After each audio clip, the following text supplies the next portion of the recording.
तो कहानी की शुरुआत होती है दो लड़कियों से, जिन दो लड़कियों को कुछ गुंडे छेड़ रहे होते हैं, बहुत ही बुरी तरीके से छेड़ रहे होते हैं। और छेड़ते छेड़ते उनके पीछे मतलब उन गुंडों के पीछे एक समुराई जैसा दिखने वाला एक कुछ पहना होता है, एक आर्मर जैसा पहना हुआ एक इंसान आता है, जो उनको देखते ही देखते कुछ टुकड़ों में काट के फेंक देता है। फिर उसके बाद इंट्रो आ जाता है और जैसे इंट्रो खत्म होता है तो हम देखते हैं उसी मतलब जो आर्मर जैसा पहना हुआ लड़का था उसको देखते हैं, जो कि मतलब कुछ अलग ही तरीके की गजब की हरकतें कर रहा था, चिल्ला रहा था और ऐसा लग रहा था कि जैसे ये इस दुनिया में नया हो। और उसके बातों बातों में पता चलता है कि ये जो बंदा है ना, ये किसी और दुनिया से है, जिस दुनिया में वो गेम खेल रहा होता है और गेम के अंदर उसने ये वाला कैरेक्टर चूज किया होता है जिसका सहारे वो खेल रहा होता है। लेकिन अचानक से उसकी आंख बंद हो जाती है और जैसे आंख खुलती है तो वो दूसरी दुनिया के अंदर होता है। फिर वो अपनी पीठ पे लटक गई कैप, यानी कि जो सुपरमैन पहनता है ना, केप लाल कलर का, वैसा ही उसने भी पहना होता है। उसके बारे में बताता है, अपनी शील्ड के बारे में बताता है जो उसके चेस्ट के ऊपर होता है, और साथ में अपनी तलवार के बारे में बताता है कि कैसे ये लाइटनिंग से भी ज़्यादा तेज है और कैसे ये किसी को भी टुकड़ों में काट के फेंक सकता है। ये सब बताता है और साथ में हमको पता लगता है कि ये जो बातें कर रहा है ना, ये उस कैरेक्टर के बारे में बात कर रहा है, यानी कि वो जो गेम खेल रहा था उस गेम के अंदर ये कैरेक्टर था जिसका नाम था आर्क, और वो अभी उसी कैरेक्टर के अंदर कैद हो चुका है। लेकिन इस बात से उसको घंटा फर्क नहीं पड़ता, क्योंकि ये कतई चूतिया वाला कैरेक्टर है भाई साहब, तो अपनी दुनिया छोड़ के किसी और दुनिया में, लेकिन इसको कोई चिंता है ही नहीं, ये उल्टा प्रैक्टिस कर रहा है। और प्रैक्टिस के दौरान ये एक मूव यूज करता है जिसका नाम है वेपन स्लैश, जिसकी वजह से पूरा जंगल ना दो हिस्सों में बढ़ जाता है, यानी कि जितने सारे पेड़ थे सब कट जाते हैं जड़ से। मतलब इतना कमीना कैरेक्टर है भाई साहब, जंगल क्यों तबाह कर रहा है यार। फिर ये बताता है कि ये अपने हाथों से आग भी तैयार कर सकता है, जैसे आयरन मैन बीम छोड़ता है ना, वैसे ये आग भी छोड़ सकता है, ऐसा दिखाता है और जंगल की कुछ पेड़ों को जला देता है। फिर हमें पता चलता है ये जो बंदा है ना, इसका जो कैरेक्टर है, इसका हेवनली नाइट नाम का एक कैरेक्टर था जिसको उसने चूज किया था और जिसकी वजह से ये मैजिक और आग दोनों क्रिएट कर सकता है। लेकिन उसके साथ साथ जो पिछले कैरेक्टर थे जिनको इसने यूज किया था, उनकी पावर्स को भी ये यूज कर सकता है। तो गेम के अंदर से भाई इतना सब ये कैसे सीख रहा है मेरे को कोई आइडिया नहीं। और उसके बाद ये चिल्लाता है कि मैं हूँ बलवान, मैं हूँ बाहुबली। फिर ये एक पहाड़ की चोटी पे आता है जहाँ पे से इसको भूख लगती है, तो ये मैजिक इस्तेमाल करके किसी शहर में के अंदर जाने की कोशिश करता है। लेकिन दोस्तों इसके साथ उल्टा हो जाता है, ये पहाड़ से नीचे गिरने वाला होता है लेकिन किसी तरह से बच जाता है। क्योंकि दोस्तों जो मैजिक यूज करा ना, जिस जगह पे ये गया होगा उसी जगह पे जा सकता है, जिस जगह पे ये कभी गया ही नहीं होगा उस जगह पे ये नहीं जा सकता है। तो ये कहते हुए ये ऊपर उठता है पहाड़ के ऊपर, और उसके बाद ये अपने आप को थोड़ी थोड़ी दूर टेलीपोर्ट करता है, वो भी हवा के अंदर, जो देखने में काफी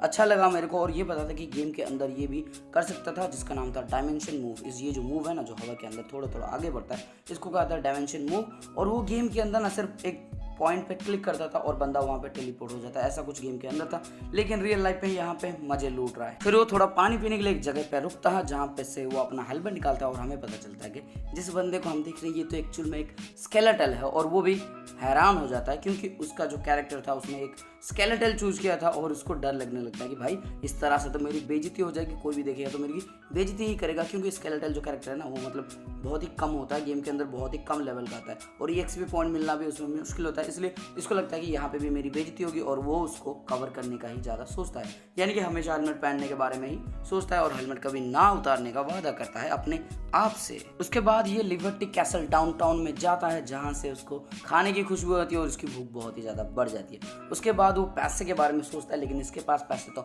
होते ही नहीं है, तो ये सोचता है कि मैं क्यों ना कोई छोटा मोटा मिशन कर लूँ, को मिशन कंप्लीट कर लूँ, जिसकी वजह से मुझे कुछ पैसे मिल जाए और जिसकी वजह से मैं खाना भी खा सकता हूँ। थोड़ी देर चलने के बाद एक गली के अंदर उसको एक लड़का और एक लड़की बातें करते हुए देखने को मिलते हैं, जिनमें से लड़की बोल रही थी मैंने तुम्हें दुगना पैसा दिया था इन्वेस्टिगेशन के लिए। तो वो लड़का भी बोलता है हाँ मैंने अपना इन्वेस्टिगेशन किया है, तुम अगर दुगना पैसा देती हो तो इन्वेस्टिगेशन का सक्सेस रेट दुगना नहीं हो जाता है, मैंने अपना काम किया है और उसके पैसे तुमने मुझे दिए हैं, हमारा डील यहाँ से खत्म होता है। इतना सुनने के बाद लड़की जाने लगती है और वो जो लड़का होता है ना, उसको एल्फ बुलाता है, वो डैम एल्फ बुलाता है, जिसको देख के ये जो हमारा जो कवचधारी होता है ना, इसको वो भी एल्फ को देखता है, जिसको वो बहुत ही ज़्यादा प्यारी लगती है। और वो लड़की भी अपना कान को ढक लेती है और यहाँ से जल्दी से निकल जाती है। उसके बाद ये मिशनरी गिल्ड के अंदर जाता है, जहाँ से मतलब अगर आप किसी को मारपीट करते हो या फिर किसी का काम करते हो तो आपको पैसे मिलते हैं, ऐसे काम करने के लिए मिलते हैं पैसे। तो उसके अंदर जाता है, जिसके अंदर जाने के बाद उसको पता चलता है कि इसके लिए एक लाइसेंस की ज़रूरत होती है और एक लाइसेंस कंप्लीट करने के लिए इसको कुछ मॉन्स्टर्स को मारना पड़ता है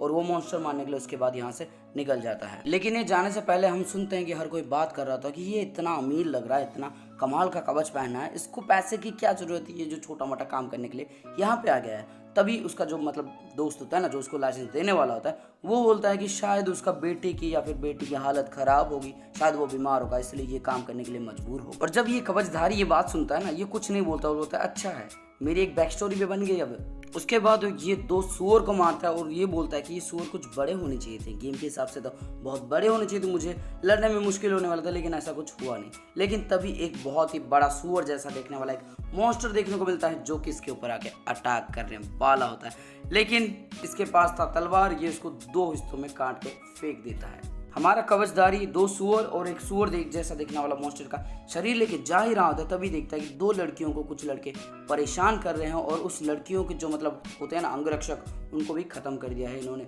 इसलिए सोचता है कि ये जो हैं ये सब तो इंसान है, मुझे इनसे लड़ना चाहिए या फिर नहीं चाहिए, ऐसा वो कंफ्यूज होता है। लेकिन उसके बाद जब वो लड़कियों के साथ बहुत ही ज़्यादा बुरा बर्ताव करते हैं, यानी कि जैसे कि उसका रेप करने की कोशिश करते हैं, तो ये सह नहीं पाता और ये जाता है उनको हिस्सों में, टुकड़ों में काट के फेंक देता है। और इसी चीज को हमने एपिसोड के शुरुआत में भी देखा था, जो कि काफी कमाल का लगता है यार, एनिमेशन काफी सही है इनका। फिर उनके बीच थोड़ी सी बातचीत होती है, जिससे पता चलता है कि जिस लड़की का रेप होने वाला था उसका नाम है लेडी लॉरेन और उसकी जो मेड होती है उसका नाम है रीटा। और दोनों ही इसको बहुत ही ज्यादा शुक्रिया अदा करते हैं और बार बार करते हैं यार, लगभग मतलब एक एपिसोड के अंदर 10 से 12 बार तो इसको सिर्फ थैंक यू बोला है इन्होंने। फिर रीता कवचधारी के पास आती है और उसको बोलता है कि हम जा रहे हैं लुवेटो, और ये जो लड़की है ये लुवेटो की शायद प्रिंसेस है, मतलब ऐसा कुछ बोला, कंफर्म नहीं बोला, सिर्फ इतना बोला कि उस कैसल में रहते हैं। ये प्रिंसेस है या फिर नहीं है ये मेरे को भी नहीं पता, अगले वाले एपिसोड के अंदर पता चलेगा। और वो कवचधारी को बोलती है क्या तुम हमारे साथ चलना पसंद करोगी, और कवचधारी को उसका नाम पूछती है। तब कवचधारी बोलता है मेरा नाम है आर्क, जो कि इसका कैरेक्टर का नाम है। अब इसने अपना नाम आर्क रखा है, इसलिए आगे जितने भी एपिसोड होंगे उसके अंदर भी हम इसको आर्क बुलाएंगे। और जब ये घोड़े से चल रहे होते हैं ना, लेडी लॉरेन सिर्फ कवचधारी यानी कि आर्क को ही देख रहे थे, लेकिन आर्क एक नंबर का चूतिया होता है, उसको पता ही नहीं चलता कि उसको लेडी लॉरेन देख रही है, वो भाव दे रही है। ये कमीना तो सिर्फ खाने के पीछे पड़ा है, इसके बस दिमाग में ये चल रहा होता है कि जैसे ही मैं घर के अंदर पहुंचूंगा, यानी कि जो लुवेटो शहर है उसके अंदर पहुंचूंगा, वहां पे जाके मैं पहले खाऊंगा सुअर की टांग। फिर देखते ही देखते कवचधारी यानी कि आर्क भी थोड़ा सा शर्मा जाता है और उसके बाद ये लुवेटो शहर पहुंच जाते हैं, जिनके बाद इनका रास्ता अलग हो जाता है। लुवेटो शहर के अंदर पहुंचने के बाद आर्क सबसे पहला काम ये करता है कि वो सुअर की बॉडी और सुअर जैसा दिखने वाला राक्षस की बॉडी लाके एक आंख वाले अंधे को दे देता है, और उसके बाद वो एक आंख वाला अंधा इसको एक स्टोन निकाल के देता है सुअर की बॉडी से, यानी कि सुअर वाला जो मॉन्स्टर उसकी बॉडी से, और बोलता है कि इसको निकाल लिया कर बेटा, तेरे लिए अच्छा है। और उसके बाद वो थोड़ा सा हैरान भी होता है कि तुमने आधे दिन में ये सारा काम कर लिया, जबकि बड़ों को बहुत ज़्यादा टाइम लग जाता है ये सब करने में। और उसके बाद वो उसका लाइसेंस भी दे देता है, यानी कि मिशनरी लाइसेंस भी दे देता है। अब आर्क के पास बहुत ही ज़्यादा तगड़ा पैसा होता है, क्योंकि उसने चोरों से भी तो लूटा था ना, मतलब जो गुंडे थे उनसे भी लूटा था, तो इसलिए वो एक रूम रेंट लेता है और वहाँ पे बहुत सारा खाना अपने रूम के अंदर भी मंगवाता है और उसको अकेला ही खा जाता है। खाना खाते खाते ये खाने की बहुत ज़्यादा तारीफ करता है, और जो स्टोन मिला था ना उसको सुअर के सर से, वो वाला स्टोन देख के बोलता है कितना सुंदर मैजिक स्टोन है ये, और साथ में ये वो भी बोलता है कि ये जो है ना ये असलियत है, ये कोई गेम नहीं है और मैं असली में एडवेंचर में हूँ। और ये बहुत ही ज़्यादा खुश हो जाता है और साथ में कुछ क्रीपी तरीके से हंसने भी लगता है। अब देख लो किस तरह से हंस रहा था ये।